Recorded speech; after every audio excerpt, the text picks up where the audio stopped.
Bismillahirrahmanirrahim.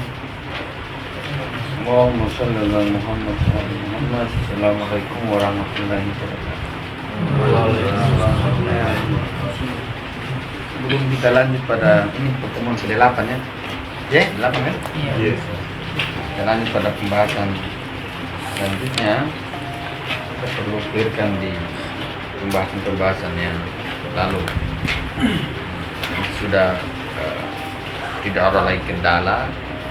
Kemudian kita lanjutkan di pembahasan selanjutnya. Ada pertanyaan? Banyak tidak ada nih. Berapa sekarang dalamnya? Di dalam ruang ada berapa ya? Belasan. Mana kamu punya pondok? 20-an. Oh, ini ada lobet. Lobet. Nah, bisa lobet ini? Kuduri mungkin ya? Lobet dari cas. Kuduri itu begini. Lihat fenomena alam jangan pakai kuduri. Nanti tidak ada selesai persoalan. Nanti terputus nanti. Berarti nanti yang HP tidak disinkron ke situ untuk menyambung apa? Menyambung pembahasan. Atau menyambung pondok. Ala kulli hal, ya, semalam kita sudah menjelaskan bahwa hal yang fundamental dalam usul itu adalah konsepsi dan afirmasi. Konsepsi itu berkaitan dengan gambaran-gambaran mental yang disusun di pikiran dia. Gambaran itu gambaran yang realitas di luar dirinya. Gambarkan apapun itu disebut dengan konsep biasanya. Pada penggambaran-penggambaran itu seringkali memposisikan diri itu dalam posisi netral ya. Menggambar saja. Harus kita hilangkan tendensi-tendensi sejak awal. Gambarkan saja sejauh yang kita mampu. Karena membatasi gambaran terhadap realitas itu nanti mempersulit kita untuk mengidentifikasi realitas. Membatasi beberapa gambaran saya terhadap realitas itu sangat menyulitkan kita nanti pada sebuah justifikasi. Misalnya kita lihat buku begini, kita hanya mengkonsepsikan di depan. Kita perlu lihat juga di pandangan samping, perlu belakang, perlu juga di atas, di bawah. Itu semua. Tapi itu juga buka juga. Artinya begitu. Mengkonsepsikan itu harus begitu. Dia tidak bisa hanya dilihat satu sudut pandang. Harus kiri, kanan, atas, bawah. Makanya ketika orang bilang berbeda konsep kan wajar, pasti sudut pandangnya pasti dia berbeda. Dalam artian bahwa mungkin kita lihat dari samping, dia lihat dari kita lihat samping kanan, dia lihat samping kiri. Kita lihat di atas, dia lihat di bawah. Coba sekali-sekali kita lihat seluruh itu, seluruh sudut. Pasti kita akan bisa memposisikan bahwa orang ini melihat dari sudut mana. Kita melihat sudut yang di depan, maka seringkali kita kaget dengan sudut yang di belakang ketika dalam justifikasi. Ya teman-teman misalnya lihat rambut panjang, oh rambut panjang itu cantik. Tapi misalnya tengah-tengah malam, rambut panjang, gelap-gelap. Saya lihat rambut panjang ya, oh rambut panjang. Tapi cuma sekali-kali teman-teman lihat di depan, dari depan ya, cuma di belakang, dari depan. Baik teman-teman mau bilang bagaimana kan? Kalau dari belakang itu biasanya kita bilang laki-laki juga perempuan. Tapi coba sekali lihat dari samping, lihat dari kiri kanan atas depan.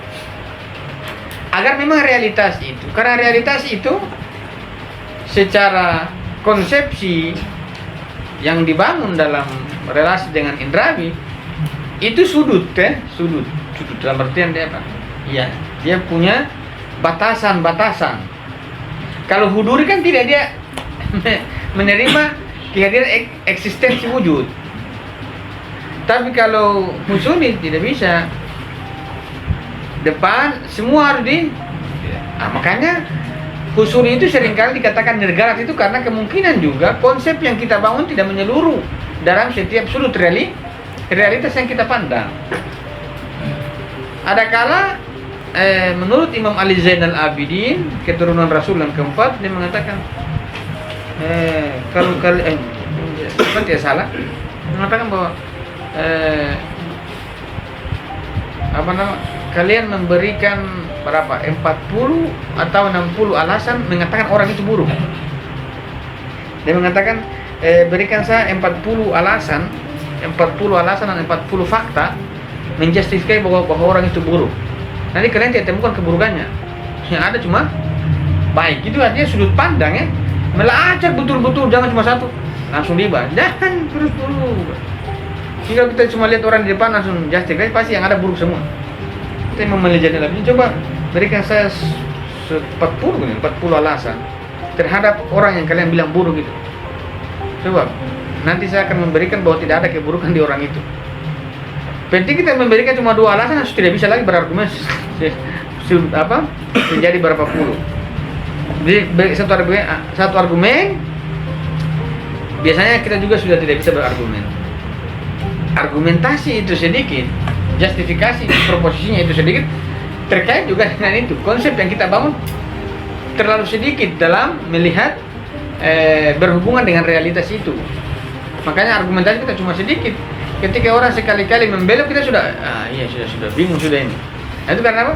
Sudut pandang, konsepsi yang kita bangun terhadap realitas itu tidak menyeluruh.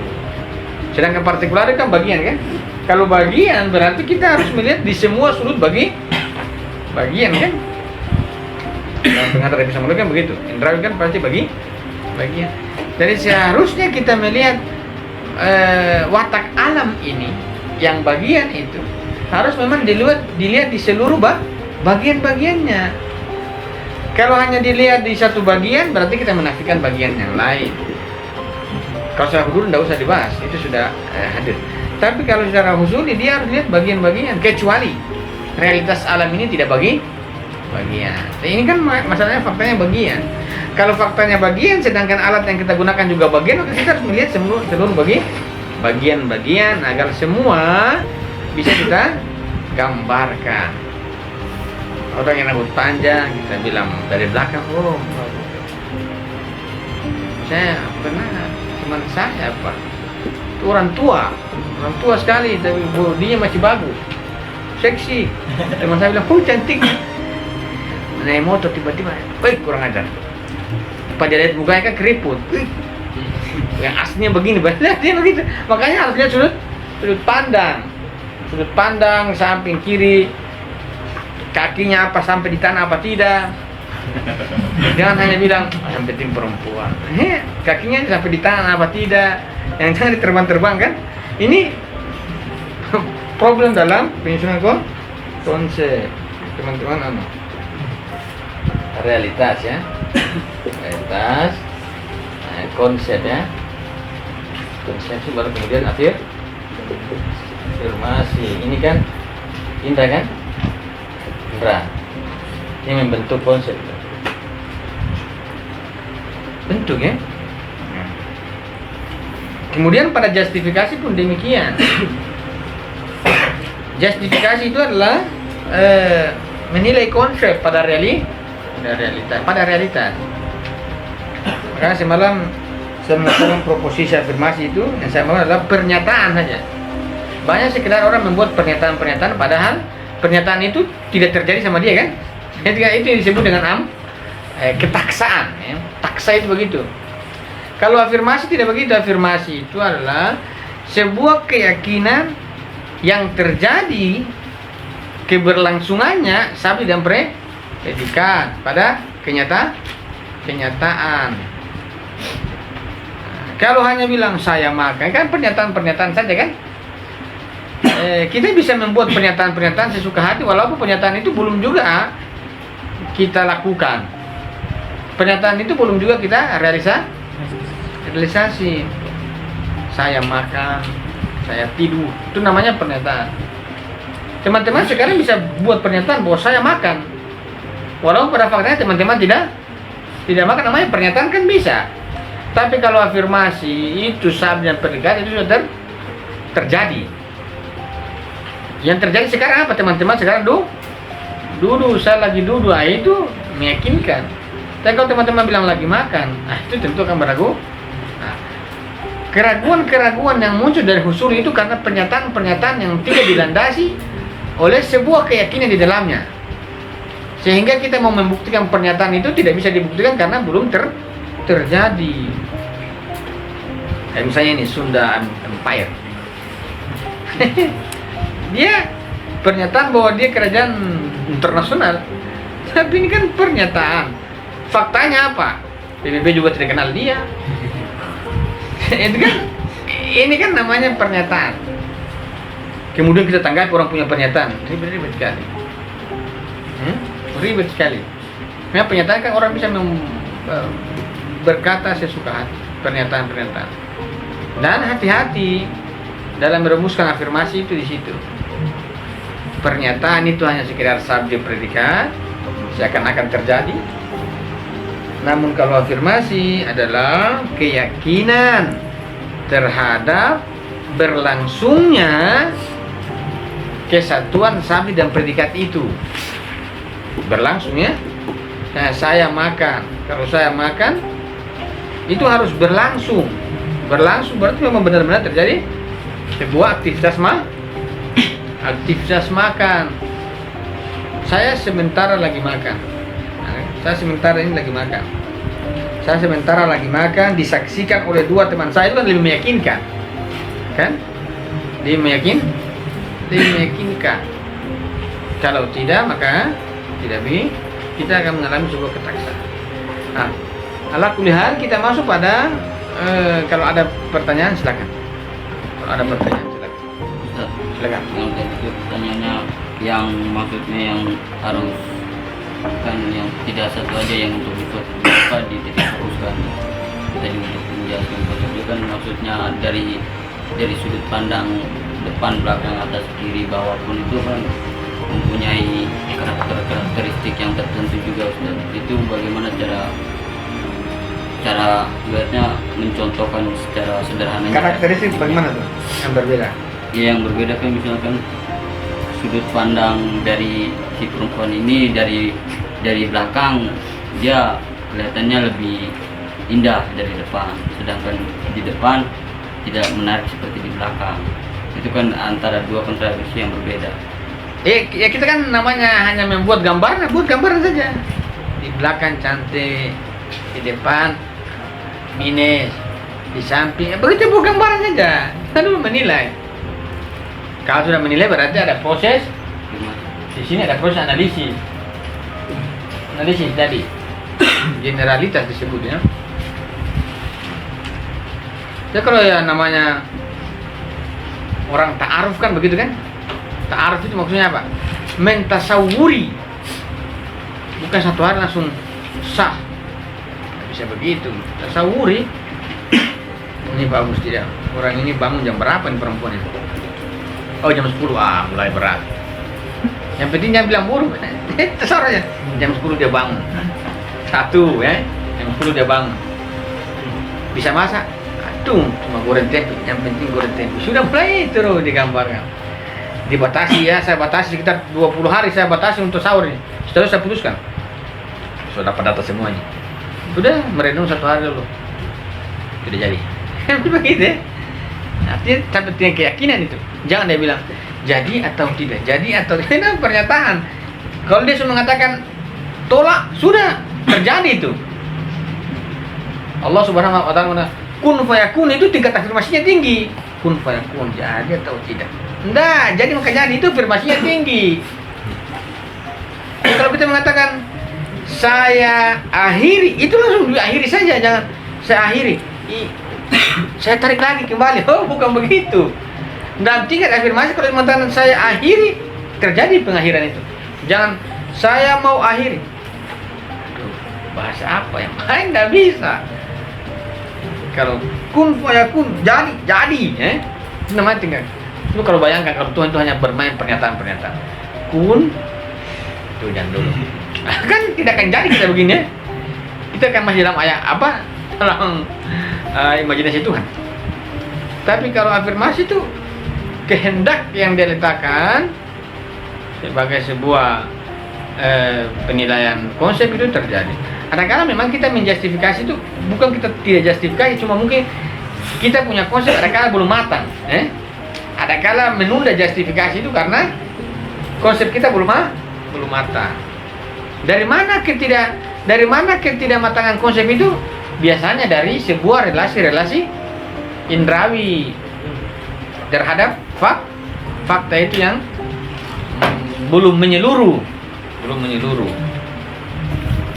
Makin kita dalami itu, makanya seringkali orang saya contoh-contoh yang perempuan, teman-teman anak muda jadi, supaya saya kasih kritis memang, supaya nanti kalau mau memilih itu mulai teliti pelan-pelan.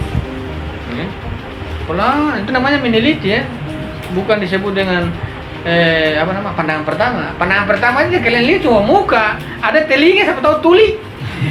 Ini disebut dengan tasawur begini ya. Tasawur. Wah, pandangan pertama berbekas di hati, hati-hati. Tahu tuli, tahu kepalanya itu rambutnya suka gugur, keturunannya itu keturunan rambut gugur. Aduh banyak juga ini ya. Gennya ini parah. Menjadi sebuah membantu kita menyusun konsep kan. Nanti pada akhirnya dia mau melangkah itu kan keputusan dia. Kita kan tidak urusan di orang mau ya atau tidak. Namanya masalahnya kalau orang sudah suka ini, kita memberikan saran juga sudah terkunci. Kamu yang mulai jelek-jelekan dia. Tidak, ini cuma data saja. Yang penting orang siap menerima informasi-informasi supaya menjadi pelengkap. Ini. Jadi kalau lihat kiri, lihat saja. Nanti pada justifikasi pasti sudah ada tambahan. Nanti ini masuk ini, jadi itu dari pertemuan beberapa. Tapi ini suatu besarnya begini. Kan saya belum bicara neraca kan? Saya baru bicara tasawuf tasdik kan? Konsep afirmatif. Soalan pernyataan ataupun katakan bahwa logika barat modern itu tidak sampai di sini, maksudnya tidak dapat menyelesaikan persoalan diri dan sulit. Nah, menjadi pertanyaan ini, maksudnya apa yang menjadi dasar sehingga itu Muhammad Sebaski apakah itu bukan barat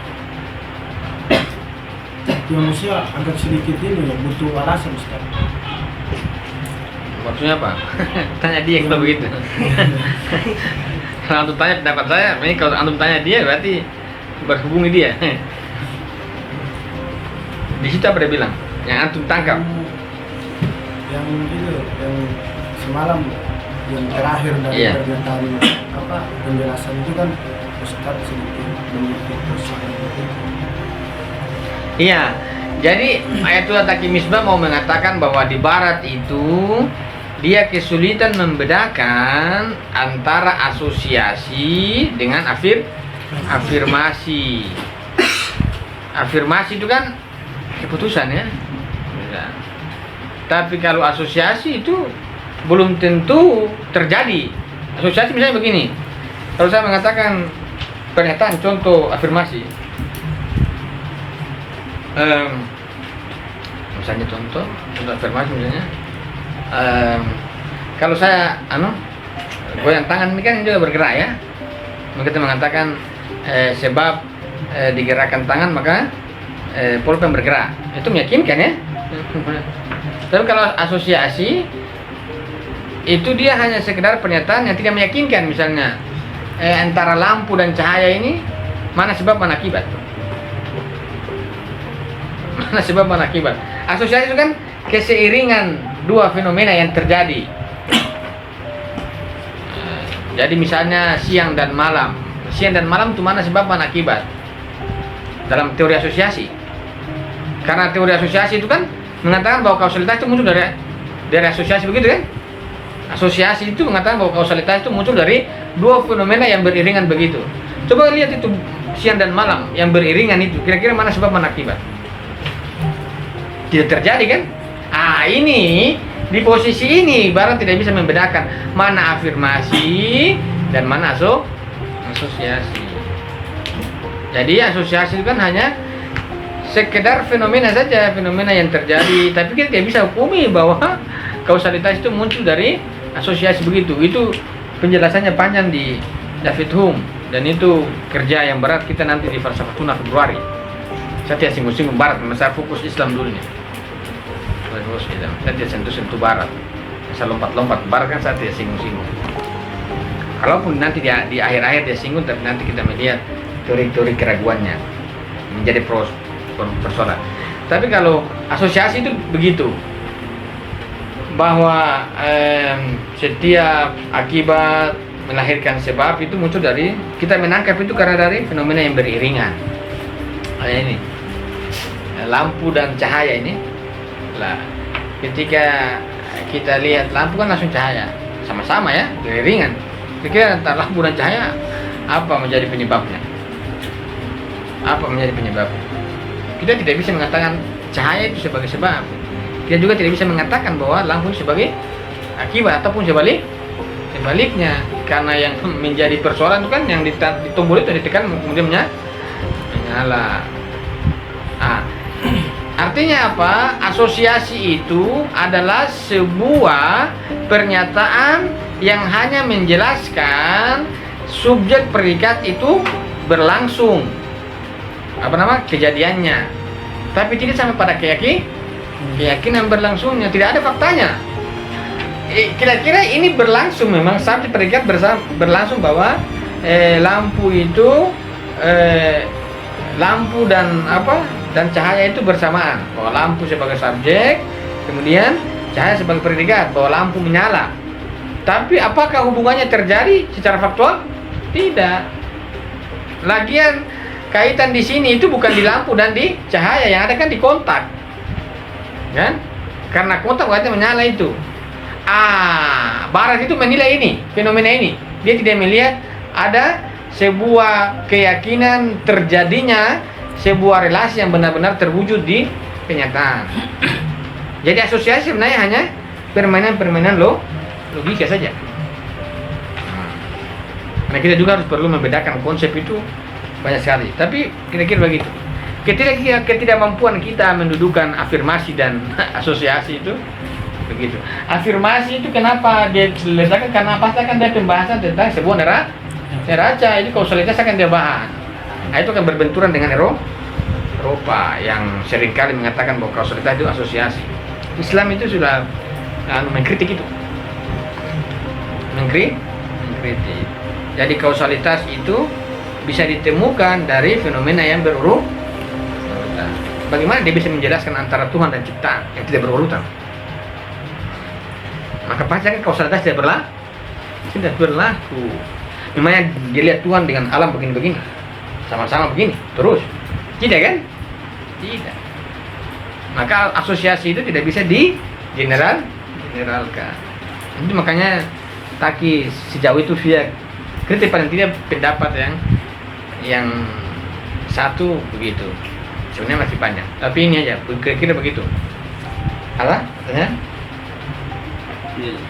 Ya Ustaz, yang terkait afirmasi juga kan dia yang subjek dan predikat, dan terus kan dia itu kan afirmasi dia jadi dari proporsi yang terbagi menjadi dua, ada yang subjek dan predikat, dan yang kedua keyakinan dan terhadap subjek dan predikat. Yang dimaksud itu kan dia suatu keyakinan, yang kedua itu keyakinan terhadap berlangsungnya. Ya, berlangsungnya. Terus kan dia untuk meyakini itu kan secara ibaratnya kalau berlangsungnya kan dia harus bertatapan muka begitu. Tapi kan bagaimana dengan yang tadi itu juga kan pertanyaannya yang ibaratnya yang berlangsung dan yang tidak berlangsung. Dan berarti kan pada sudut pertama saya tulis itu husuli, baru huruf. Di afirmasi ini sampai pada titik ini. Kalau sahabat ini kan berarti sudah tidak sah, tidak salah itu karena huduri. Huduri kan, tingkat keyakinan yang pasti kan kemudian diletakkan. Ini kan huduri kan tidak salah kan, dia selalu pada posisi yang benar. Ketika dia masuk sini kan seringkali akan terjadi sebuah perantara. Makanya dia digeser ke huduri supaya menjadi sebuah kebenaran, baru kemudian dia lepas sebuah afirmasi. Jadi dalam filsafat Islam itu proposisi afirmasi itu pada tingkatan huduri yang paling tinggi. Kemudian dia letakkan itu juga keyakinan yang kukuh. Keyakinan yang kukuh. Ini benar, ini kan ada kesalahan-kesalahan kan? Kesalahan, ada perantara konsep. Makanya ini harus dibawa ke huduri.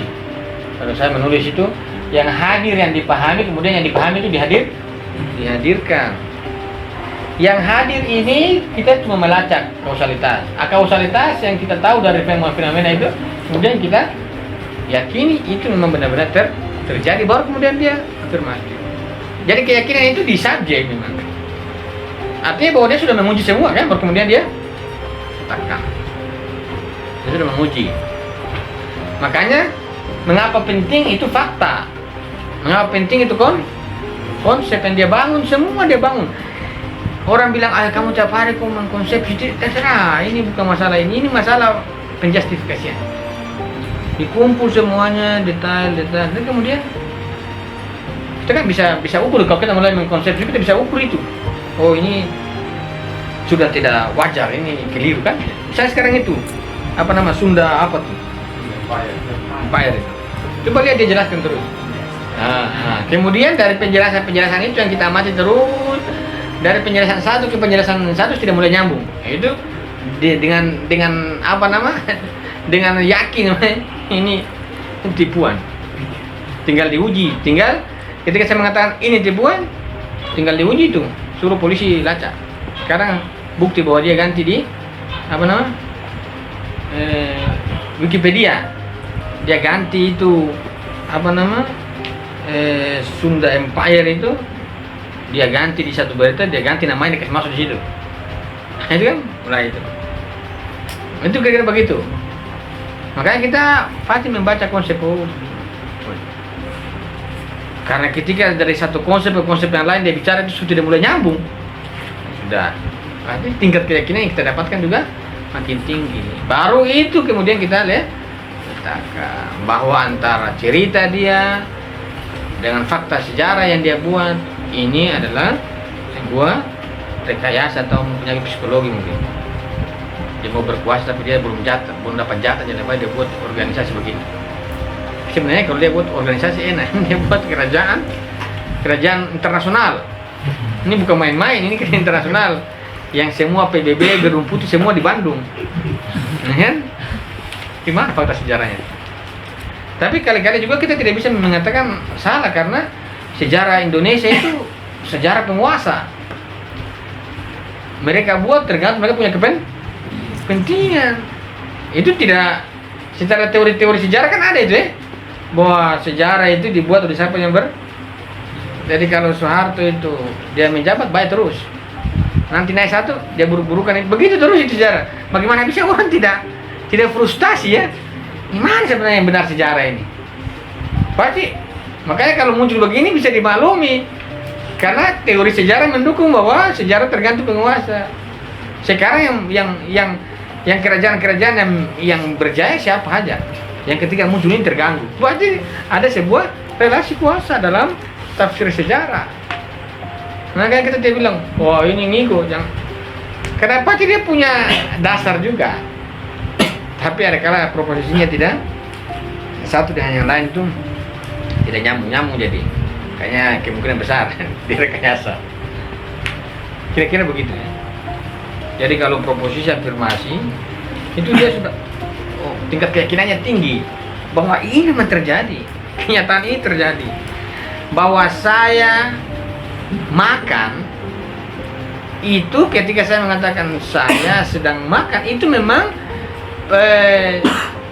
keyakinan antara sapi dan pernikahan itu memang terjadi, benar-benar terjadi aktivitas makan itu. Tingkat keyakinannya. Misalnya kita telepon, misalnya bagaimana kita meyakini bahwa orang telepon mengatakan bahwa saya sedang makan, kita bisa percaya kan? Wahai fulan, mana Yoman? Izin. Di luar kota, benar tuh. Coba kita uji. Dia di luar kota, benar apa tidak? Atau jangan cuma pernyataan. Apakah dia di luar kota? Kita belum yakin bahwa dia benar atau tidak. Apakah dia di luar kota? Mana faktanya bahwa dia di luar kota? Jam berapa dia keluar kota? Dia naik mobil apa? Kalau dia tidak bisa jawab, berarti kemungkinan dia di kos. Atau kayak yang sekarang namanya yang Yasona siapa itu? Yang dia bilang Harun siapa yang bilang di luar negeri, padahal si kamera itu dapat di bandara. Ini begini. Jadi kita minta sahur itu nanti kemudian kita bisa menyimpulkan, oh ini dia di luar kota. Sejak kapan dia keluar kota? Padahal semalam dia ada. Apa kalau dia memang ada rencana keluar kota hari ini, kenapa semalam dia tidak memberitahukan? Apakah kejadian ini tiba-tiba ataukah ada unsur yang lain? Kalaupun dia keluar kota, dia bersama siapa? Berapa hari? Kenapa dia cuma bilang keluar kota? Ayo kan kita sahur semua. Oh, ternyata memang kamu di kos. Kotanya itu kos. Misalnya begitu, contoh kasus. Itu begitu. Minta sahur itu. Saya pada keyakinan kan? Ya ternyata dia ini bercanda, dia di luar kota. Misalnya begitu kan? Tinggal dengan fakta itu yang diukur bisa dibaca. Tinggal teman-teman mau buktikan, itu tugas teman-teman ke sana saja. Di kosnya, di mana alamatmu? Kalau dia bilang, tuh, mulai tambah keyakinannya mulai tambah tinggi terus begitu. Namanya posisi afirmatif. Jadi kalau orang bilang izin, jangan langsung bilang terima kasih, jangan. Alasanmu apa? Di luar kota, benar kok, kamu di mana? Kapan? Bisa tanya begitu. Artinya bahwa kita mau memberikan izin juga harus kejadiannya itu jelas terjadi. Jangan dia cuma buat pernyataan, padahal dia tidur. Jadi kita izin ini, kita memberikan izin yang sebenarnya sesuatu yang tidak terjadi. Kira-kira begitu ya. Jadi pahami. Yoman. Itu mungkin benar, cuma saya kurang amati kasusnya. Jadi harus memang posisi minta sahur penting sekali. Justifikasi ini gampang. Menilai orang itu sangat gampang sekali. Mau libas itu gampang sekali. Mau justifikasi orang tuh gila. Bahkan kita lebih senang menjustifikasi, tapi kita sangat sulit memahami dulu kenapa ada orang sudah emosi. Kenapa harus begitu terus sedetail mungkin itu. Kalau misalnya ada orang datang di sini waktu RF diserang, marah-marah, itu kita juga emosi, tapi kenapa mereka datang? Apa yang mereka cari sebenarnya? Ini apa yang mereka datang, yang mereka tuntut, yang mereka bawa data, tidak ada faktanya. Namun kenapa tiap tahun datang terus ini? Apa sebenarnya? Itu kan supaya kita memahami mereka. Karena ujung dari pengetahuan itu derita bagi yang memahami. Ini paham tapi siap. Jadi orang yang belajar ini dia tidak bahagia, derita terus. Tuh, memahami kamu kita dipahami ya? Pertanyaan kamu begitu. Saya memahami kamu terus, tapi kapan saya dipahami? Seorang yang berpengetahuan dia tidak meminta untuk dipahami, dia pahami orang lain terus, dijalimi pahami terus. Kan begitu. Sabar tingkat tinggi. Kira-kira begitu ya. Sekarang kita masuk di unsur proposisi. Baca paragraf kedua. Kita mau melihat di mana proposisi yang memang tingkat keyakinannya tinggi yang kita gunakan dalam afirmasi. Baca di paragraf kedua. Unsur-unsur proposisi paragraf kedua.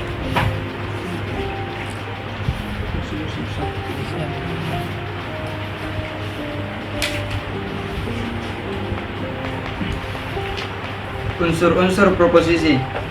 Seperti telah kita ketahui, afirmasi dalam artian keputusan merupakan hal yang sederhana, sedangkan dalam artian proposisi ia terdiri atas berbagai unsur. Terdapat beberapa pendapat mengenai unsur-unsur yang terlibat dalam proposisi. Oke. Unsur proposisi itu yang pertama. Kalau saya bicara proposisi berarti itu di wilayah afirmatif. Karena konsep itu tidak bicara afirmasi, dia tidak bicara proposisi. Kita mengafirmasi itu kemudian membutuhkan kalau teman-teman mau menjustifikasi orang, harus butuh butuh proposisi. Unsur yang pertama dalam proposisi itu paling tidak ini, satu adalah subjek, yang kedua adalah predikat. Sudah otomatis disebut dengan predikatif, proposisi predikatif. Saya tidur itu namanya proposisi predikatif. Saya belajar, namanya paling standar itu proposisi harus ada subjek, ada predikat. Subjek yang dijelaskan, predikat yang menjelaskan, kan? Jadi bukan dalam afirmasi terkait konsep kita mengatakan gunung, apa itu gunung? Yang penting gunung saja. Anda bisa, harus dia susun rapi dan predikat. Dalam predikatif saja, gunung indah, ya itu kan predikatif. Apakah yakin atau tidak? Yang penting unsur unsur proposisi itu. Proposisi predikatif ini adalah proposisi yang memberikan sebuah pernyataan terkait konsep yang dia pahami. Saya tidur, ada subjek, ada predikat.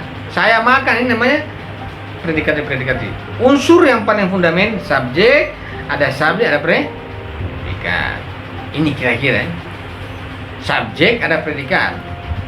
Ada subjek yang menjelaskan, kan? Ada subjek yang menjelaskan dan predikat yang dijelaskan. Ini proposisi. Jadi kalau ada sebuah argumentasi, afirmasi yang dia tidak punya subjek, lantas dia mau jelaskan apa? Kalau dia tidak punya predikat, lantas dari mana mau dipredikasi? Sedangkan subjeknya tidak ada. Satu-satunya yang tidak punya predikat cuma Tuhan saja, subjek tok. Tuhan, udah. Begitu aja tok. Proposisi ya. Proposisi. Maka dia kalau kita mau menarik dalam unsur-unsur proposisi begitu, ada subjek, ada predikat.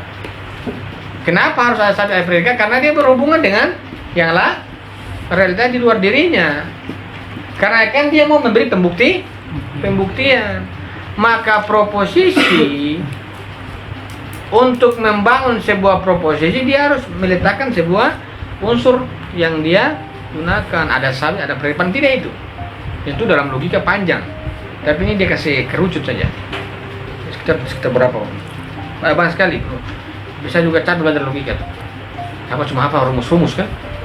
K tambah LM, saya itu kan capek.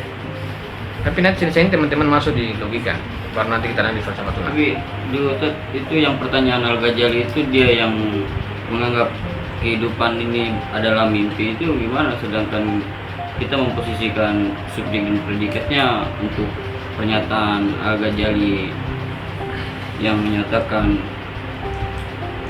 hidup bersama dengan mimpi dan itu kan dengan mimpi itu. Artinya kita tidak mau menjustifikasi salah atau benar ya, tapi kan dia susun ada subjek, ada predikat. Hidup ini seperti mimpi, dia ada subjek, ada predikat.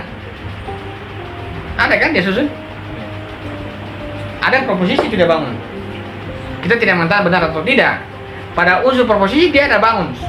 Hidup ini seperti mimpi. Ada itu subjek, ada predikat. Hidup seperti mimpi, seperti bayang-bayang, apa semua. Itu yang penting ada ini predikat. Dia mulai menjustifikasi tuh. Kita terima atau tidak itu hal lain. Tapi dalam penjustifikasian pasti ada unsur yang pas, unsur proposisi namanya. Ada subjek dan predikat. Begitu. Jadi kalau teman-teman tidak mau berargumen, tanya dia. Nggak usah. Kayak sufi kan? Iya.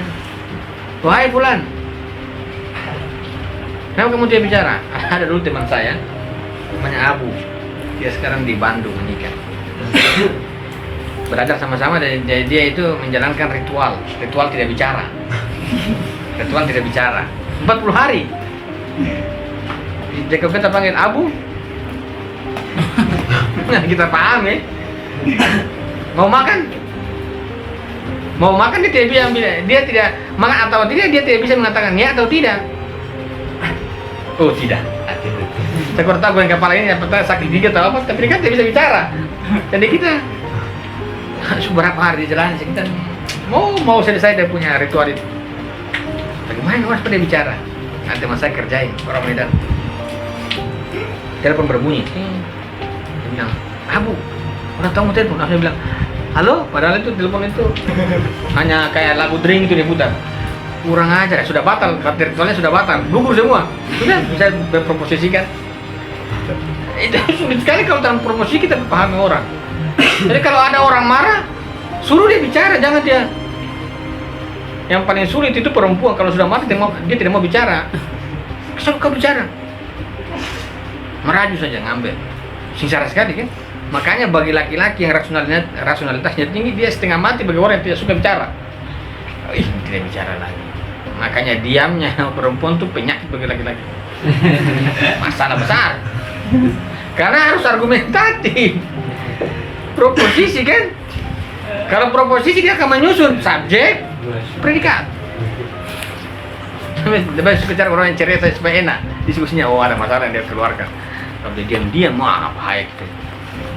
Ini maunya apa? Jangan tiba-tiba dia tahu racun. Ini kira-kira ya, unsur proposisi ini. Kalau Al-Ghazali mengatakan demikian, tapi kita kan melihat ada unsur proposisi, ada subjek, ada jadi kan berarti dia mengakui ya udah kita akui karena dalam mimpinya juga dia kan ada predikat dan subjek dan di realitas juga kan. Iya, itu kan dia memproposisikan, dia menjustifikasi konsep tentang yang keraguan yang dia bangun kan. Kemudian dia mentransisi dari filsafat ke tasawuf kan. Apakah benar atau tidak itu kan bukan kelas kita untuk mengujinya. Tapi paling tidak ada proposisi. Untuk apa dia bicara? Karena dia mau meyakinkan orang. Hidup ini adalah mimpi. Hidup ini sebagai sandiwara. Nah itu kan. Benar atau tidak itu hal lain. Yang penting dia ada mengungkapkan itu. Mengungkapkan itu. Tapi kalau kita mau kritik, apakah siapa namanya? Apakah Imam Al-Ghazali itu menolak filsafat sedangkan dia membangun proposisi? Kalau dia menolak filsafat, lantas kenapa dia berargumen bahwa hidup ini sekedar mimpi? Dia kembali lagi itu. Tapi kan tidak penting untuk kelas hari ini tapi yang penting ada saya predikatnya. Kira-kira begitu. Lanjut. Namun karena penelaahannya mengenai semua pendapat akan memperpanjang diskusi. Cepat sekali waktu nih. Lanjut. Yang lebih tepat dilakukan pada pembahasan logika. Pada kesempatan ini kita akan memaparkan selayang pandang saja. Langsung mulai di paragraf kedua tadi saya suruh.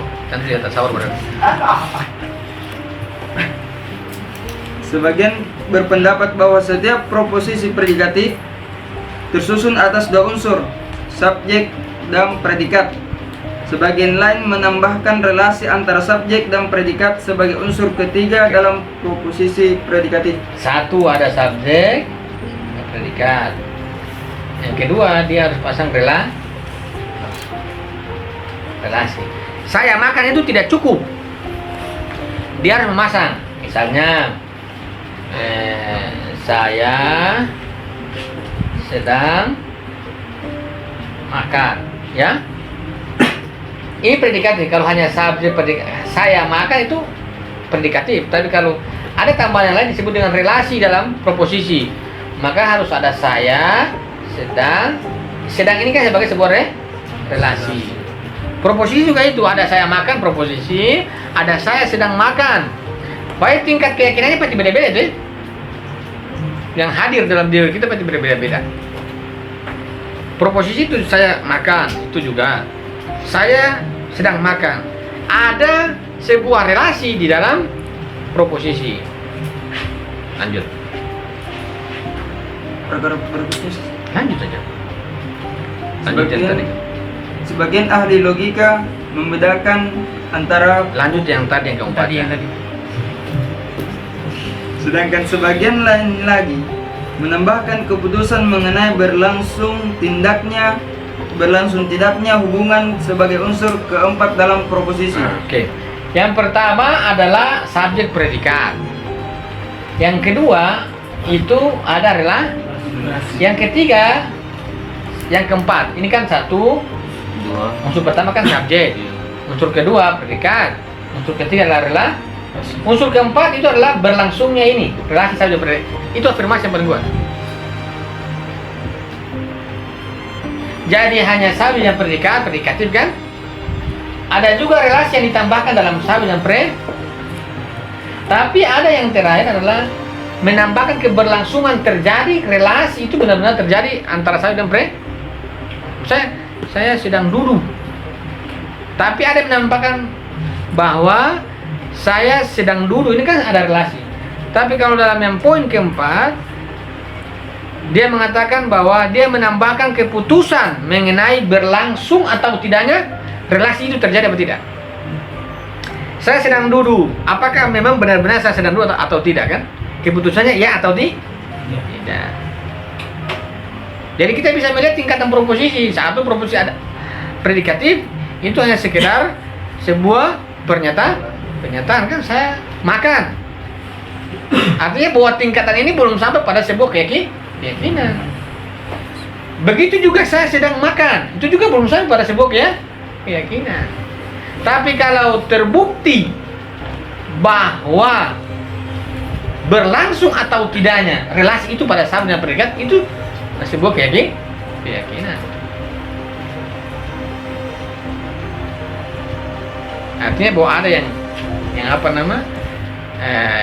yang keempat itu adalah sudah berkaitan dengan sebuah pembuktian. Tapi kalau pada posisi yang pertama, yang ketiga, tapi yang paling minimal sampai menggeser orang pada keyakinan yang paling kuat adalah masuk pada relasi, itu paling standar. Tapi kalau lebih kuat adalah ketika relasi itu memang benar-benar terjadi atau tidak. Tidak terjadi relasi itu juga meyakinkan. Terjadinya relasi itu juga akan meyakinkan. Kalau tidak menambah relasi pada subjek predikat, maka itu nanti akan menjadi sebuah pernyataan saja. Karena pernyataan juga kan pasti ada argumentasi kan, yang dia berikan, ada subjek, ada Tapi kalau afirmasi ini kan adalah sebuah keyakinan konsep terhadap konsep pada realitas. Di realitas ya ukurannya. Jadi relasi subjek dan predikat itu terjadi di kenyataan, bukan di ide. Kalau pernyataan itu pasti terjadi hanya dalam kalkulasi ide. Tapi kalau afirmasi, kalkulasinya adalah realitas. Terjadi relasi itu di realitas atau di tidak. Sekiranya begitu ya. Saya sedang makan. Ini mah saya sedang makan. Betul-betul terjadi makan itu. Itu ada proposisi itu memasukkan relasi terjadi atau tidak, keberlangsungan subjek, relasi subjek dan predikat atau tidak. Kalau berlangsung itu kuat kan, meyakinkan di situ ya. Misalnya ada teman jalan Malioboro, tiba-tiba perempuan cantik, seringkali bercanda itu. Seringkali orang yang banyak itu siapa? Wah, itu teman saya. Seringkali begitu ya. Terutama politis klaim. Misalnya waktu kampanye, tiba-tiba ada masa, itu masyarakat saya itu. Dia buat begini posisi, itu masyarakat saya itu sebuah pernyataan. Terus sekali dilacak, betul itu kamu kenal dia? Tidak, menggugurkan itu perkataan dia. Seringkali kita jalan-jalan, karena mungkin misalnya teman kita dari kampung misalnya yang baru datang ke kota, jalan-jalan. Tiba-tiba ada teman kita misalnya yang kita tidak kenal juga, itu siapa? Teman saya itu. Padahal itu belum tentu terjadi apakah itu temannya dia atau tidak. Artinya relasinya itu berlangsung benar-benar terjadi, dia menjadi temannya atau tidak. Tapi namanya ngasih bahasa sebuah predikatif. Tadi yang paling merah teman saya, santai saja. Kamu jangan terlalu panik. Betul. Jadi dia seakan-akan benar itu. Antara orang yang tukang tipu ini begitu. Tiba-tiba ada. Yang penting orang baru, namanya orang dari kampung kan tidak tahu peta tentang Jogja. Tadi teman saya santai saja. Tahu tiba-tiba Misalnya ada yang tegur, wah biasa anak buah saya itu. Padahal mungkin dia anak buah. Ini misalnya begitu. Ya, pernyataan-pernyataan begitu seringkali menjebak orang. Seakan-akan itu benar. Padahal itu hanya sekedar proposisi atau pernyataan. Tapi kalau sampai pada yang keempat adalah keberlangsungan relasi subjek dan predikat atau itu di kenyataan. Jadi kalau orang siapa? Teman saya. Oh, benarkah itu temanmu? Dari mana kamu tahu teman main pula lacak untuk benar-benar bahwa itu memang terbukti. Karena afirmasi itu pasti kan nanti bicara pada pembuktian. Pembuktian itu nanti tugas yang lain, tapi kita harus sampai pada tingkatan bahwa itu memang terjadi. Membuktikan itu tugas orang-orang hukum atau orang-orang eksperimen. Kita mengatakan Tuhan itu ada. Nah, itu pada tingkat keyakinan dengan argumentasi. Membuktikan itu yang penting saya sudah membuktikan bahwa ada. Eksperimen tinggal lacak saja. Silakan. Saya mau tanya ini soal pembuktian dari afirmasi. Ya. Yang keempat soal yang pembuktian. Apakah kita harus melihatnya dalam bisa di realitas alam? Misal kalau dalam hukum ada yang disebut istilah bukti petunjuk. Ya kan ada satu kausalitas yang sepertinya menunjukkan bahwa kejadian sisa Joman memang benar di luar kota, dan itu bisa kalau kita baca yang aktivitas Joman memang pada hari Jumat memang di luar kota selalu dalam seminggu. Yoman ya? Kita misal Iya, misal. kita lihat Yoman Yohanes. Iya, misal. Iya. Kita lihat ke belakang gitu. Iya. Itu namanya mengkonsep itu, melacak itu. Melacak itu berarti membangun sebuah gambaran yang utuh. Yoman di luar, kemudian antum kembali untuk melihat. Oh iya, petunjuk. Oh mulai. Oh iya. Dia mengatakan dari luar kota itu benar adanya. Itu begitu. Kita sampai pada keyakinan bahwa dia bilang dia di luar kota itu terbukti. Keyakinan kita terbukti berdasarkan itu. Yang dari belakang panjang yang kita putar. Oh iya. Itu mendukung semua fakta itu. Oh, terbukti. Pada tingkat keyakinan itu. Tinggal apakah benar-benar terjadi atau apakah memang benar dia sekarang di luar kota? Itu tinggal saya pergi cek saja. Tapi kita sudah sampai pada tingkatan berdasarkan yang saya lacak dia keluar kota, berdasarkan yang beberapa lacak iya dia di luar kota. Dia di luar atau tidak? Yang penting saya sudah sampai pada keyakinan dia di luar kota berdasarkan pembacaan saya. Iya atau tidak tinggal ya sana orang empiris ke sana saja. Oh iya di luar kota, berarti saya tambah yakin juga tuh. Saya tambah yakin lagi kalau tapi pada tingkat level itu kita memutuskan bahwa dia di luar kota atau tidak itu sudah sampai pada sebuah kesimpulan yang final bahwa dia. Makanya perlu lacak itu yang banyak. Perlu lacak itu. Teman-teman hukum itu harus lacak kuat. Harus dan lama sekali tuh orang mau lacak. Oh iya ini tergambar. Oh sudah. Tapi jangan fakta yang kalian hukumi kan? Tidak bisa. Fakta itu hanya model tasawur kita. Mulai sudah. Sampai pada sebuah dia di luar kota. Apakah benar di luar kota? Sejauh kesimpulan saya berdasarkan itu semua, iya. Terbukti atau tidak? Yang bagi tugas siapa lagi itu teman-teman pergi dia di kosnya. Berarti itu kebenarannya masih ini ya. Valid. Dalam afirmasi begitu. Afirmasi kan sampai pada tingkat subjek. Nanti kalau kita mau bilang, ayo kita buktikan, itu perkara lain. Tapi proposisi afirmasi itu dia kan memiliki konsep. Pada batasnya kan kalau dia mengatakan ayo kita buktikan kesana sama-sama, berarti sudah itu bukan tugas pemikiran. Itu pasti tugas lain. Karena namanya pemikiran kan hanya batas begitu, Pak. Dia di luar. Kita membuktikan dia di luar atau tidak? Itu panggil orang-orang empiris ke sana, lacak. Dia di luar. Tapi kalau terbukti tentu lebih meyakinkan kita. Tapi kita batas di situ. Afirmatifnya. Iya, benar itu, dia di luar. Oh, kamu sudah buktikan apa belum? Ya kalian buktikan kalau kalian mau membuktikan. Tapi proposisi itu kan berkaitan dengan pembuktian rasionalitas terhadap realitas. Tapi kalau ada yang melanjutkan sampai batas ilmiah, oh itu lebih menarik. Lebih menarik. Tapi kalau belum terbukti, itu jangan bilang kita punya proposisi yang keliru. Bisa juga orang yang membuktikan itu ada persoalannya yang tidak ada yang dia temukan. Makanya pasti orang yang empiris dan orang baca kan bandingannya pasti ini data saya yang lebih banyak. Kamu punya berapa? Saya punya 10. Kemudian 10 saya punya ada juga tambah 2 ini bagaimana? Kemudian 12 saya punya 14. Nah itu kan mulai begitu tuh. Adu-adunya. Nah, itu tapi kita pada tingkatan keyakinan itu, oh, ya dia di luar. Jadi itu dia di luar. Apakah dia di luar atau tidak? Itu tugas yang melanjutkan itu orang-orang yang di luar. Yang penting kita sampai batas ini. Proposisi begitu. Tuhan itu ada. Final ini dengan argumentasi. Buktikan di ayat ya, sudah. Teman-teman empiris mulai lacak-lacak gitu material. Tapi secara argumentatif, afirmatif begitu. Afirmasi begitu.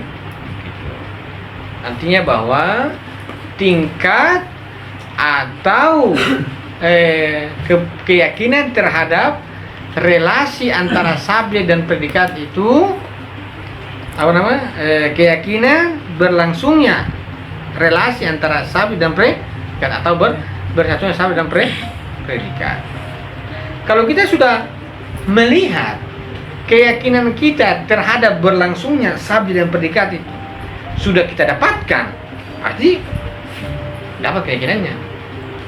Tapi mendapatkan itu bukan dari kayaknya dia, jangan kayaknya, jangan begitu. Dia pasti membantu dengan sebuah kumpulan fakta.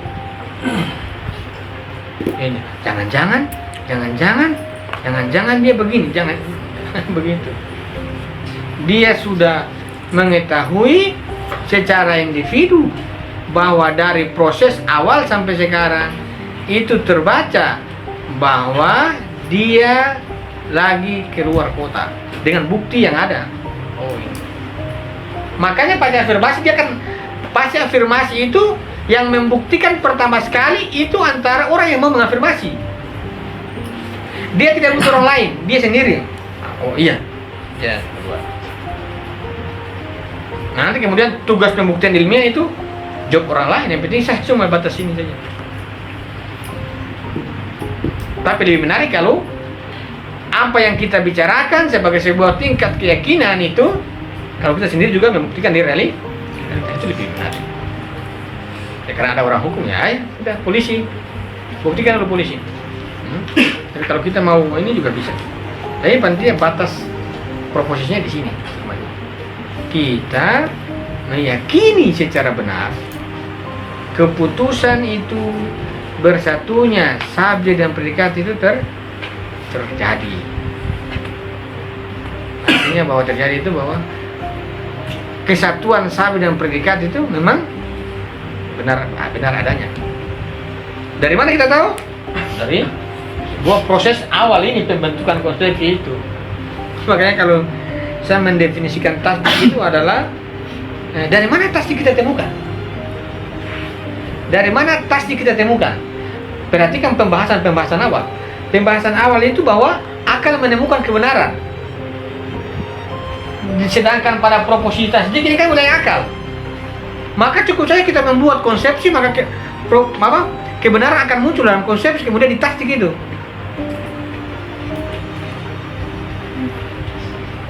Jadi kita bukan membuat saya mau mentasdik begini, saya mau mengafirmasi suku ayat. Tidak. Karena dia afirmasi itu menilai konsep kan, maka sebenarnya dalam konsepsi itu sebentar sudah muncul sebuah kebenaran yang dia munculkan, sehingga kita tinggal menilai itu saja. Dalam pembahasan awal dia mengatakan bahwa akal itu menemukan kebenaran. Di mana akal ditemukan? Di konsep itu yang dia bangun. Maka ketika dia nilai itu pasti meyakinkan. Kira-kira begitu.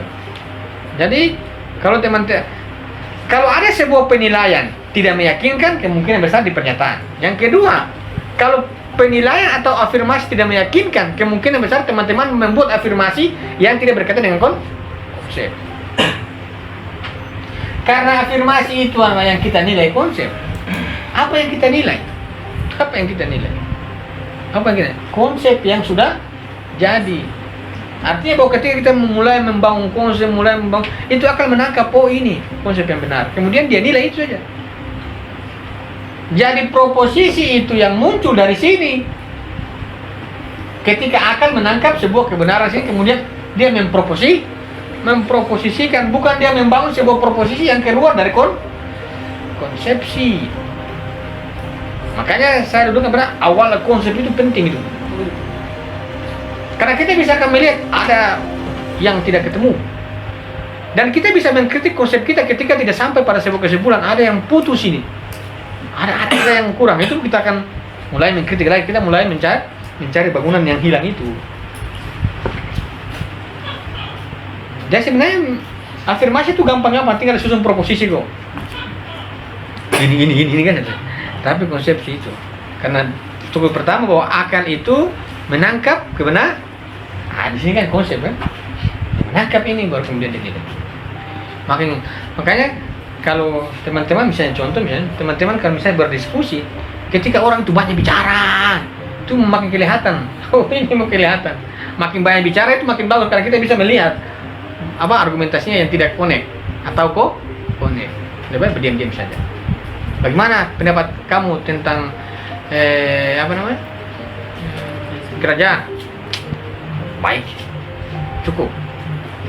Ketika dia mulai memproposisikan panjang lebar, mulai ketahuan, mulai muncul itu, mulai oh, kedapatan. Ini kedapatan begitu. Kedapatan diambil proposisinya dari mana? Bisa ketahuan. Kemudian kita lihat, terbukti kamu punya penjelasan. Dari mana kita mengatakan tidak terbukti penjelasan itu?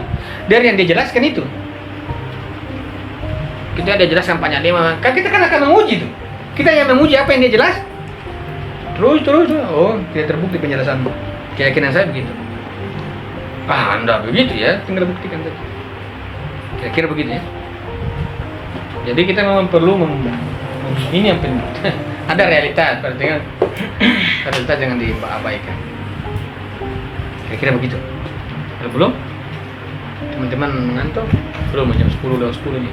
Lanjut. Sebagian ahli logika membedakan antara proposisi afirmatif dan negatif dengan menyatakan bahwa proposisi negatif tidak menyertakan keputusan, mengingat ia sebenarnya adalah negasi keputusan. Sebagian menolak adanya relasi dalam proposisi eksistensial sederhana. Iya, ini dia tolak. Namanya mau saya makan dan saya tidak makan, tetapi itu keputusan semua. Jadi artinya bahwa tidak ada yang disebut dengan tidak ada keputusan. Yang ada negasi keputusan. Tidak ada yang disebut dengan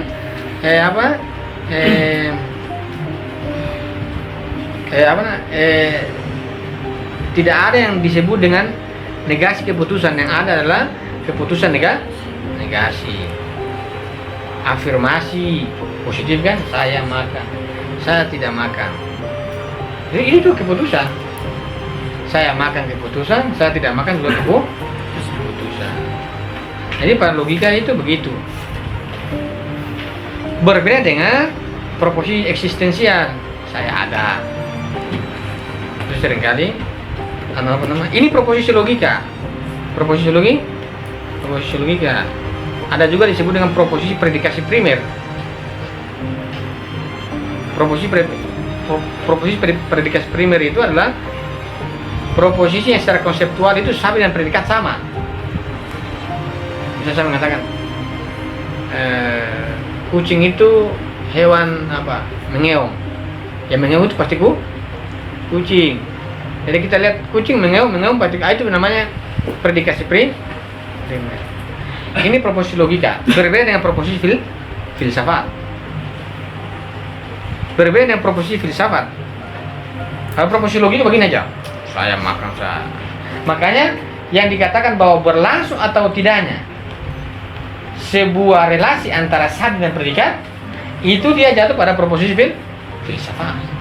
Kalau proposisi logika, saya makan, saya tidak makan, itu terjadi dalam mental. Tapi kalau proposisi logika, relasi-relasi semua itu, subjek predikat itu, dia buktikan di realitas terjadi atau tidak. Maka di realitas itu sebentar akan terjadi afirmasi atau negatif. Nah, ini kan di mana nih? Ini kan di unsur proposisi. Unsur proposisi begini. Nanti sebentar dia masuk di model-model proposisi. Ini unsur proposisi, model proposisi nanti proposisi kemungkinan. Nanti di pertemuan keberapa tuh? Banyak. Ini masih model. Yang penting unsur proposisinya begini. Ada predikat, ada subjek, ada relasi, ada berlangsung atau tidak. 4 model ini paling tidak dibesarkan begini. Nanti kita lihat muncul dalam model proposisi. Kalau model proposisi kan ini, berarti kan afirmasi itu dia menyusun proposisi. Dia menyusun proposisi pasti sudah ada unsur. Tinggal dia menggunakan model yang mana dalam sampai pada sebuah keputusan yang benar-benar dia yakini. Ada proposisi kemungkinan, ada proposisi analitik. Model proposisi itu nanti kita uji mana yang paling menguatkan kita, itu yang kita gunakan dalam afirmasi. Saya mengatakan begitu. Mana yang lebih kuat? Saya makan, ada saya makan sambil predikat. Mana lebih kuat dengan saya mengatakan bahwa besi memuai besi meleleh karena panas misalnya. Mana yang meyakinkan itu? Itu 2 proposisi itu. Mana yang meyakinkan? Saya makan satu sisi, terus saya mengatakan bahwa besi itu memuai karena dipanaskan. Meyakinkan. Ini 2 proposisi ya. 2 proposisi ini. Besi memuai karena dipanaskan. Dengan saya makan. Baik, 2 model proposisi ini teman-teman akan bilang yang meyakinkan pasti besi yang dipanaskan. Kalau saya makan itu masih penerimaan kita masih ada sebuah pertanyaan. Tapi kalau sudah terbukti bahwa besi dipanaskan, tapi kita tanpa harus ambil besi, enggak. Yang penting itu kan dia sudah bukan mana besi. Coba saya uji dulu. Ya uji ya terserah kalian. Yang penting saya sudah besi memuai. Pasti penyimpulan itu berdasarkan apa kandungan-kandungan dalam besi, apa juga kandungan-kandungan yang menjadi perantara panas itu pasti dia uji semua, dia uji dua-dua itu pasti. Jadi untuk sampai pada sebuah kesimpulan pasti dia uji kedua-duanya, bukan dia uji hanya saya uji besi saja, namun dia uji kedua-duanya. Ya terjadi itu. Ya siapa yang mau panaskan itu, kalian mau buat parang ya terserah panas saja. Tapi yang penting pasti akan begitu. Akhirnya begitu. Makanya kita harus memunculkan lagi model-model proposisi. Kira-kira begitu. Saya mau menjelaskan pembagian gagasan. 15 menit lagi. Ayo, pembagian gagasan. Pembagian gagasan. Afirmasi ya. Sudah. Sekarang kita ulang lagi, kembali ke konsep lagi. Dia mulai bagi lagi. Yang penting afirmasi ada susunan proposisi. Nah, sekarang kita kembali ke konsep. Konsep kita ada berapa pembagian. Nanti itu pembagian-pembagian itu nanti kita proporsikan sesuai tingkatan itu. Jadi pikiran kita itu bukan cuma satu, akal. Di akal itu bukan, akal itu susunannya banyak sekali. Gagasan kita ini, ayo kita membangun gagasan. Gagasan yang mana yang kau maksud? Karena dalam gagasan itu ada tingkatan. Ayo mari kita membangun cara pandang. Kita membangun gagasan yang utuh. Ya hati-hati, dalam gagasan ini ada 3. Ada gagasan tingkatan-tingkatan. Tinggal kita mau masuk yang dimaksud yang mana. Karena masing-masing tingkatan gagasan itu akan juga berakhir pada sebuah afirmasi. Di tingkatan gagasan yang mana yang itu meragukan kita, dan tingkatan yang mana yang itu meyakinkan kita. Makanya dalam afirmasi itu seringkali muncul sebuah kegalauan dan kenergalatan itu karena berkaitan dengan tingkat gagasan yang ada pada kita, yang kita afirmasi.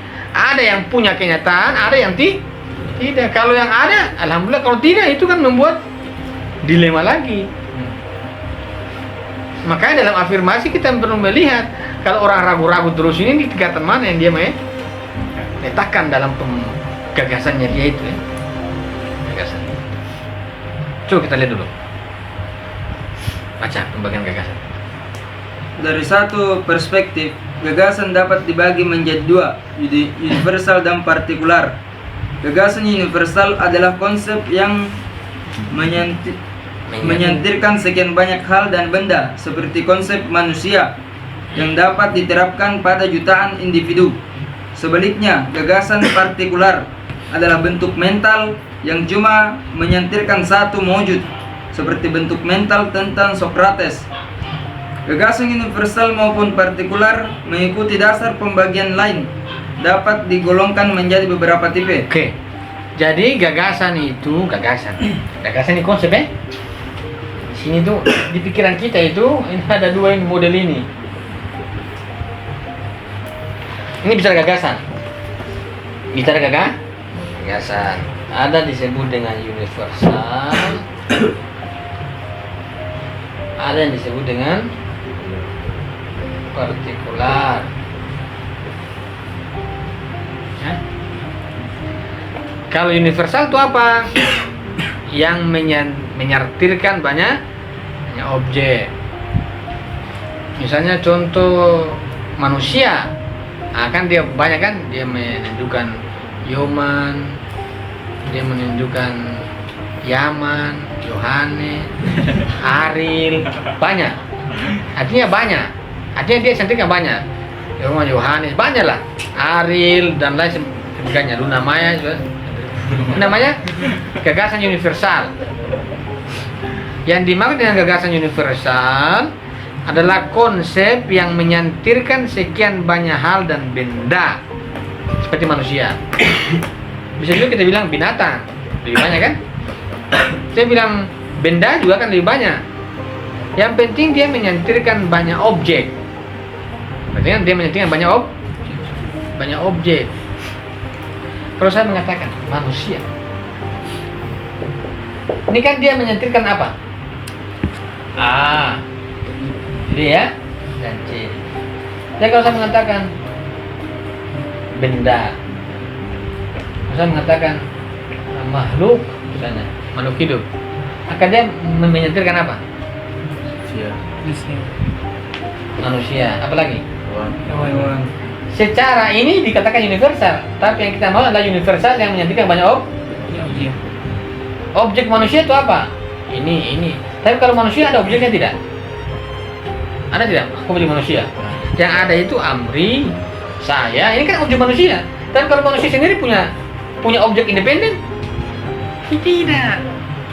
Maka dia makin ke bawah itu ya makin akan menjadi makin universal. Perhatikan ya. Tentu kita bisa mengatakan makhluk hidup ini hewan, binatang, manusia banyak.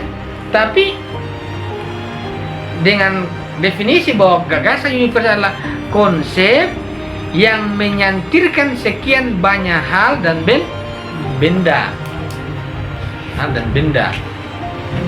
Artinya bahwa dia sudah menunjukkan hal-hal yang partikular. Kalau manusia ini, kalau kita mengatakan makhluk hidup, sini apa lagi? Muncul apa? Binatang misalnya. Apa lagi ini? Atau jangan hewan misalnya. Hewan. Ini hewan itu punya objek. Objek hewan. Binatang kita bilang kambing ya pastinya. Kalau saya bilang sini kambing, berarti ini gagasan universal karena dia menyantikan banyak benda atau benda atau hal. Tapi kalau dari sini ke sini, secara relasi ke atas dia seperti universal, tapi gagasan universal itu yang dia menyantirkan banyak objek, banyak benda. Kursi plastik, kursi kayu. Kursi ini berarti universal, karena dia banyak objek kan. Tapi kalau kursi saya kaitkan dengan benda, maka benda mati, benda hidup misalnya, ya. Benda mati, benda hidup. Benda mati itu apa? Kursi. Nah, saya akan mengatakan, kalau dia benda mati kursi, apa teman-teman lihat kursi? Nah, teman-teman lihat kursi kayu. Tidak ada kursi sendiri begitu. Kira-kira begitu. Jadi konsep universal begitu, dia menyatukan banyak partikular, banyak sesuatu. Kalau dia tidak menyatukan banyak partikular, berarti itu nanti jatuh pada universal yang dikaitkan dengan benda saja. Universal yang dikaitkan dengan, misalnya, kalau saya mengatakan manusia, ada kan dia punya partikular, ya? Partikular maksudnya dia punya sesuatu, karena partikular juga itu bedanya. Manusia. Jadi kalau saya mengatakan ini dikatakan ini hanya kaitan ide, bukan kaitan kenyataan. Nah, ini kita akan menentukan ini konsep-konsep begini. Itu universal, tapi kan tidak ada buktinya. Berarti itu hanya idemu, tapi kenyataannya kan tidak. Kira-kira begitu. Konsep universal yang kita maksud adalah gagasan, ide yang menyentirkan banyak sesuatu. Benda artinya mewakili, ya. Mewakili. Tidak, makhluk hidup kan dia universal karena dia membawahi, ada manusia, ada hewan, dan ada yang lain-lain. Ya, ini disebut dengan apa? Universal konsep, universal yang ada di pikiran, tapi bukan di kenyataan. Nah, ini kan nanti pada teori-teori yang lebih serius, teman-teman kalau mau serius membuktikan universal itu di luar. Bukan hanya begini-begini, universal itu dibuktikan. Yang kalau empiris ini akan benturan. Kira-kira Tuhan itu punya objek? Kalau tidak, apakah dia itu universal? Kalau tidak, lantas dia apa? Kayak begitu, ya. Pertanyaan yang sederhana. Kalau dia itu bukan universal dan dia itu bukan partikular karena dia tidak punya objek tertentu dan dia tidak mewakili banyak objek, lantas kenapa kalian paksa cari dia dengan akal? Tapi kita harus begini dulu, jangan tiba-tiba tidak bisa dijelaskan. Nah, itu kan fatalistik nanti. Begini dulu supaya saya menjelaskan berfilsafat itu nanti kita keluar dari akal. Kita tahu jalan masuk, tahu jalan keluar. Tapi kalau kita keluar, ya kan berarti bahwa kita tinggalkan dia. Kita gunakan pada porsi. Kira-kira begini, gagasan universal, ya. Yang kedua adalah gagasan partikular, bentuk mental yang cuma menyantirkan satu maujud. Satu maujud. Ya, satu bentuknya. Misalnya namanya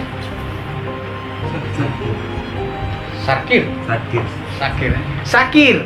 Ini partikular. Sakir. Namanya penghapus. Ini juga penghapus ini juga masih universal. Masih universal. Karena dia masih banyak, kan? Kalau apa supaya partikular apa, ya? Kira-kira penghapus apa, ya? Kira-kira begitu. Yang dia cuma satu, sakir, toh. Tapi banyak sekali sakir-sakirnya nanti. Jadi kita memang yang disebut dengan partikular itu memang spesifik. Yang tidak ada lagi bisa dikaitkan kecuali dia, toh. Maka yang paling partikular itu sebab. Coba partikular. Allah Subhanahu wa Ta'ala itu apakah bisa dikaitkan dengan yang lain? Apakah bisa dikaitkan dengan Tuhan? Tidak bisa. Justru dia nafikan, kan? Apakah bisa dikaitkan dengan objek? Tidak. Maka dia tahu partikular. Ini kajian. Ini kajian. Bahaya nih kalau di luar dengar. Ini karena saya mainkan di konsep. Sakir itu pasti bisa dipecat lagi nih. Maka selain Tuhan itu pasti universal. Cuma ini yang partikular. Pada partikular sebenarnya spesifik, ya, dan nyata. Nanti kenapa kita ngomong? Ini kayaknya supaya lebih panas. Makin malam makin begini. Kayak misalnya sakit, contoh saja. Satu, kan? Satu. Kalau spidol masih banyak lagi nih. Spidol gambar. Banyak lagi. Mana sebenarnya yang partikular? Sudah gambar sebentar mana? Gambar apa lagi? Woi banyak lagi. Gambar A dia buka lagi. Sebenarnya mana sebenarnya? Yang dimaksud yang orang bilang yang partikular itu mana? Wahai orang-orang empiris, tunjukkan saya yang partikular, wahai orang empiris. Ini saya bisa ubah, saya bisa pecahkan lagi nih. Lantas apa yang kalian maksud wahai empiris? Yang partikular itu yang mana? Itu pasti coba yang tidak ada yang disebut dengan partikular. Karena terurai semua pembagiannya kan? Pembagian. Saya kira begitu. Assalamualaikum warahmatullahi